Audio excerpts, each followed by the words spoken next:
What's going on, guys? Welcome to Everything Always. My name's Michael Roman. The last 2 weeks have been a Marvel Phase 5 slate bonanza. They've been announcing stuff every other day, it seems like, through interviews. And yesterday, we got another movie, a release date, and director in tow. We're going to add it on to the pile for all the news we got last week, both about Avengers 5 and big picture Marvel Studios plans going forward through Phase 5. This all coming from a top co-producer. We're going to break the whole thing down, but first, if you could grab the subscribe button, we're giving away 2 PlayStation 4 Pros, as well as a whole slew of other Marvel related stuff throughout the holiday season. All you have to do, hit the subscribe button, then hit the notification bell, leave a like and a comment on this video, and if you want, stick around to the end of the video. We'll get into all the giveaway stuff again there. So first things first, the next official Phase 5 slate movie has been announced, as we broke the story about a week and a half ago, but now confirmed by an exclusive with The Hollywood Reporter. Ant-Man 3 has been officially greenlit by Marvel Studios and added to the Phase 5 slate. What's more, Peyton Reed, the director who did the first 2 installments of the trilogy, is back to finish it off, and I don't think there's any of us who thought he wouldn't be back, but the film franchise itself was in a bit of question, as the actors had indicated there were no mentions of making a third movie, and some people had even rumored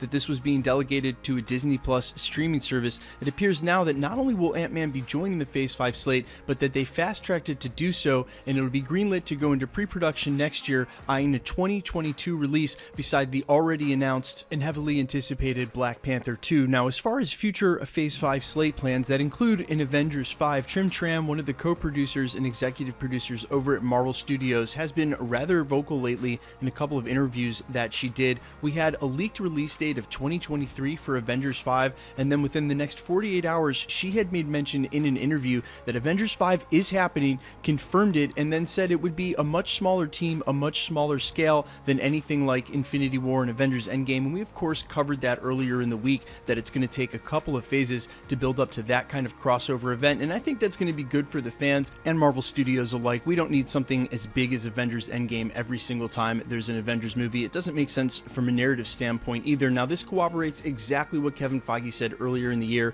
about knowing that there will be a next Avengers team, but not exactly knowing what it would look like. They're going to spend the next couple of phases, or years rather, in Phase 4 building that up before they release it. We do know Spider-Man will be included, obviously, but the other members yet to be seen, as no mention of a Captain Marvel movie or Captain Marvel 2, even now with a healthy part of the Phase 5 slate starting to be leaked and announced over at Marvel. Speaking of which, the last piece of news that we got about the Phase 5 slate officially is that they will continue to make 3 to 4 movies a year going forward over at Marvel Studios for the foreseeable future, which means in essence, if you add the TV shows on top of that, they've basically doubled the amount of production that they're doing. This news coming from top brass over at Marvel Studios in a different interview with The Hollywood Reporter, and they were also quick to clarify that just because they've doubled the amount of productions that they're doing doesn't mean they're going to sacrifice quality at all. It won't be a matter of quantity over quality, but rather more quantity at the same quality, assuring us, the Marvel fans, that it's not just the budget that they're spending on. We're not just going to continue to see the same level of cinematic event, but that the storylines, the stories themselves, will hold the same intrinsic value that Marvel stories normally do, endearing us, the fans. And that's great news as well, because sometimes things can become so big, namely one other main franchise we've seen here recently,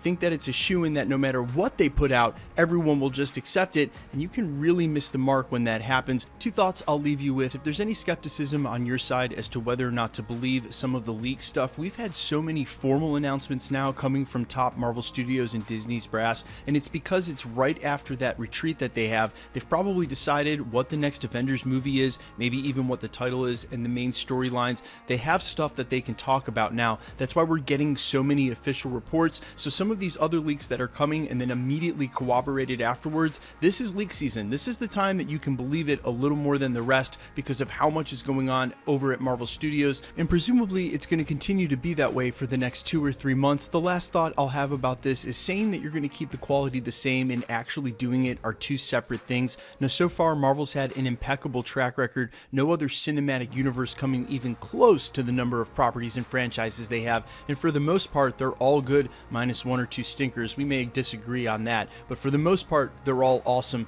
Being able to continue that level of quality is going to be intrinsic to making sure us, the fans, care this much about it, although at this point, they've built up so much credit. I don't know how many bad movies they'd have to put out in a row for us to stop going. Guys, let me know what you think in the comments about all of this. Number 1, are you a little more relieved finally now that they've confirmed that there is going to be an Avengers 5, and we're probably going to get it in 2022 or 2023? Are you excited about Ant-Man 3 and a 2022 release date? Let me know what you think in the comments about all of that, and quickly let's get into the giveaway stuff before I let you go. We're still giving away 2 PlayStation 4 Pros, the next of which is at the 500,000 subscriber mark. We are headlong into that, should easily hit that by month's end or before. All you have to do to be entered to win, hit the subscribe button, then hit the notification bell, leave a like and a comment on this video, and it'll automatically enter you to win the rest of the prizes we give away here at the channel, like copies of the Infinity Saga box set limited edition. We've gotten our hands on 2 here at the channel. We'll be announcing those rules next week a little more formally. There's one other channel that I'm going to ask you to subscribe to. That's the next channel that I'm starting. More on that later, but all the same rules will apply here at the channel as have always. Hit the subscribe button, hit the notification bell, leave a like and a comment on the video because it's truly random. The more videos you like and comment on, the better chance you have of winning, and it automatically enters you to win any of the prizes we're giving away now or in the future. Guys, thanks for checking out the channel. My name is Michael Roman. This is Everything Always. Stick around. We'll be posting again real soon.